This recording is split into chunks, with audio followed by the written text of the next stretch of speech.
बुद्ध होण्यासाठी बोधिसत्वानं काय केलं पाहिजे, तर त्यावेळेस 10 स्थित्यंतर सांगितलेले आहेत. पैकी पहिला आपण पाहिलं मुदिता, आज पाहत आपण दुसरं विमलता. विमलता म्हणजेच काय, तर शुद्धता.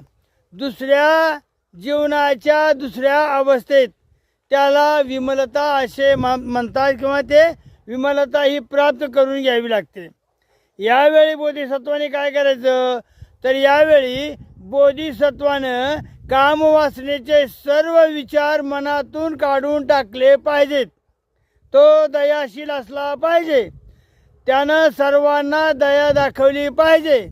म्हणजे तो लोकांच्या दुर्गुणांची खुशामत तर करत नाही, किंवा आपल्यामध्ये असणाऱ्या सद्गुणाविषयी तो नाउमेदही करत नाही.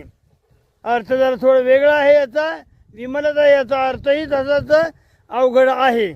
बंधनो, बोधिसत्व होण्यासाठी जी 10 स्थित्यंतर आवश्यक असतात, त्या 10 स्थित्यंतराचा एक संपूर्ण व्हिडिओ मी अर्धा तास वेळ लागला तरी चालेल, परंतु मोठा व्हिडिओ पाहण्यासाठी लोक धजावत नाहीत, आणि म्हणून एका मोठ्या प्रश्नांची अशी 10 तुकडे पाडून तुमच्या पुढे ते ठेवावी लागतात.